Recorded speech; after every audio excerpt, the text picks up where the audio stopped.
In a perfect world, the gaming industry would simply be a vehicle, merely a conveyance through which the world's most talented and visionary designers could share their most creative ideas. And in this perfect world, video games would still surprise us. They'd still have the guts to be different. Unfortunately, this utopia is a farce. It's all about business, and because of that, games like this rarely survive the journey from drawing board to store shelves.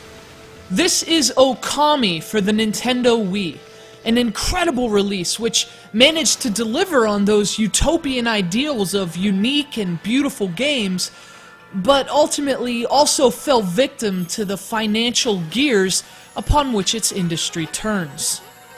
OKAMI was originally released for the PlayStation 2 in 2006, and the game immediately became a critical success. It won awards for design, it was widely considered a Game of the Year candidate. OKAMI earned praise from virtually everyone who played it. But there was a problem.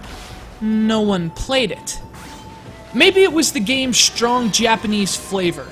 Maybe it was the vague title. Perhaps it was just overshadowed by the immense hype for the Wii and PlayStation 3, which would launch just a few weeks later. For whatever reason, very few people bought OKAMI on the PlayStation 2, and just a few weeks after their fantastic game released to nearly universal critical acclaim, developer Clover Studio was forced to shut its doors for good.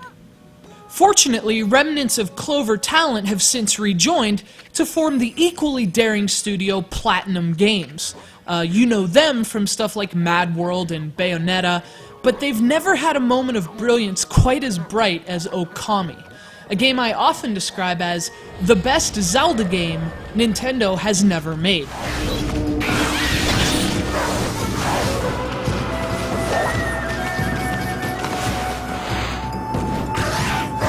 Whether it's the controls, the combat, the layout of the game world, almost everything about OKAMI screams Zelda. More specifically, it screams Twilight Princess, but where Nintendo's Wii port lacked a bit of the intangible character and soul of past Zelda games, Capcom's Wii port absolutely nails them. What's more, OKAMI also deviates from the Zelda template by adding a distinct Eastern flair, not to mention some of the most incredible graphics we've ever seen. Indeed, both games are about as good as it gets, but in terms of personality, well, OKAMI often feels like the game Twilight Princess wanted to be. OKAMI tells the epic story of a sun goddess who takes the form of an ancient wolf in order to expel a dark and powerful evil from the land. Now, while OKAMI's premise may seem like a conventional gaming plotline, the tale really comes to life thanks to a rich cast of interesting characters. In fact, with the exception of perhaps Majora's Mask, OKAMI tells a much more thoughtful and engaging story than Zelda ever has. Of course, Zelda serves as such a common point of reference for OKAMI for a reason. This game is an obvious tip of the cap to Nintendo's legendary series, and in no aspect is that more evident than gameplay. In fact, if you've played any Zelda game since Ocarina of Time, you'll immediately be comfortable running through OKAMI's enormous world, talking to villagers, battling monsters, and navigating dungeons. And that's the brilliance of OKAMI. It takes a familiar concept, the epic action-adventure game, and makes so many changes and refinements that it somehow feels inventive and new. And a big part of that is the art direction, which is incredible and gives the game a feeling that it's taking place on a scroll of parchment, that it's almost like an interactive painting.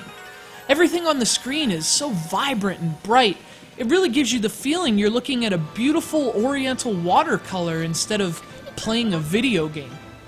What's even more impressive is that OKAMI takes that vibe even further by marrying the gameplay with the visual concept. As you engage in battle and travel through the world, you'll be able to summon the power of the Celestial Brush. You can literally paint on the screen and make things happen in the game world. A quick vertical swipe can slice through objects, for example. Drawing a circle can awaken the power of the sun. You can unlock several new brush techniques as you play, and they make for a seamless marriage of concept and gameplay. Now, if you're interested in seeing what the fuss is about, you should know there are a few differences between the 2006 original and this 2008 Wii port. Using the Celestial brush with the Wii Remote's pointer is usually an improvement over the PlayStation 2's analog sticks, but there is some occasional unresponsiveness, so it's a bit of give and take.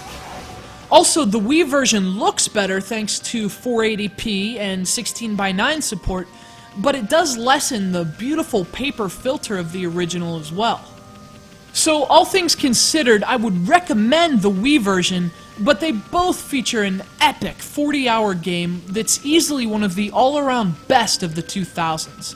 And, you know, in a world that's often anything but fair, there's really something to be said for second chances, especially when they're deserved. This game deserved a second chance, and if you give it a chance, you'll be rewarded with a unique and truly unforgettable gaming experience in the modern classic, OKAMI.